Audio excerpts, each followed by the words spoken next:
تو کسی نے کہا کہ کیا ہماری نسلیں سب کافر ہو جائیں گی؟ بات تو دیکھیں عجیب ہے، آگے آنے والی نسلیں وہ کیا سب کافر ہو جائیں گی؟ قیامت تو آئے گی کافروں پر، تو بھائی ہوشیار رہنا چاہیے۔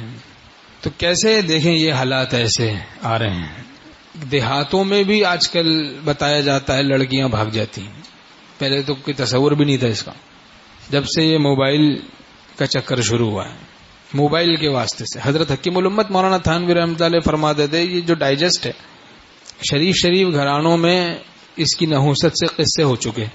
حکیم الامت تھانوی رحمۃ اللہ علیہ اس زمانے میں فرماتے تھے آج کے لیے موبائل، چھوٹی چھوٹی لڑکیاں کم عمر، ویسے ہی ناسمجھ، کم فہم، ناقص العقل، اس کو موبائل پکڑا دیا، کہیں ادھر ادھر جناب تعلق ہو گیا، بھاگ گئی۔ دیہاتوں میں بھی یہ قصے ہوتے ہیں، شہروں میں تو کیا۔ تو ایک عالم نے فرمایا اگر آپ نے اپنی بچی کو نہ سمجھ بے ضرورت موبائل دیا ہوا ہے تو گویا چار دیواری میں بے پردہ کیا ہوا ہے، گویا، کیونکہ بہت سے حضرت حکیم الامت تھانوی رحمۃ اللہ فرماتے ہیں جس کام میں 1% خطرہ ہو، 99% امن ہو، وہ کام ضروری نہ ہو، اس سے بچو۔ تو پہلے تو باتیں سمجھتے نہیں، ملاؤں پر اعتراض کرتے ہیں، اہل اللہ پر اعتراض کرتے ہیں، پھر جب تباہی اور بربادی پکڑ لیتی ہے، عذاب خداوندی پکڑ لیتا ہے، جہاں طوفان میں پھنس کر سفینہ ڈگمگاتا ہے وہیں قدر خدا اور ناخدا معلوم ہوتی ہے۔ پھر کہتے ہیں بھائی دعا کرو، بھائی اصلاح کروانی چاہیے، گناہوں سے بچنا ہے، گناہوں سے بچیں، گناہوں سے بچائیں۔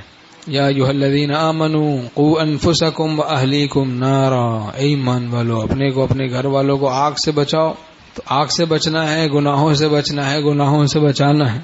کتنے بیچارے لوگ کہتے ہیں کہ بھائی میں بہت کوڑتا رہتا ہوں، میری بیوی نیک نہیں بن رہی، میرے بچے نیک نہیں بن رہے۔ ہم پوچھتے ہیں آپ نماز پڑھتے ہیں؟ کہتے ہیں نماز تو میں نہیں پڑھتا۔ تو آپ نیک نہیں بن رہے، اس پہ کوئی افسوس نہیں ہے؟ روتی ہے خلق میری خرابی کو دیکھ کر، روتا ہوں میں کہ ہائی میری چشم نم نہیں۔ خود تو نیک بنتے نہیں ہیں، خود گناہوں سے بچتے نہیں، تو اثر کیسے ہوگا دوسروں پر؟ جگر کا خون بھی کچھ چاہیے اثر کے لیے، اثر کے لیے کچھ خون جگر چاہیے۔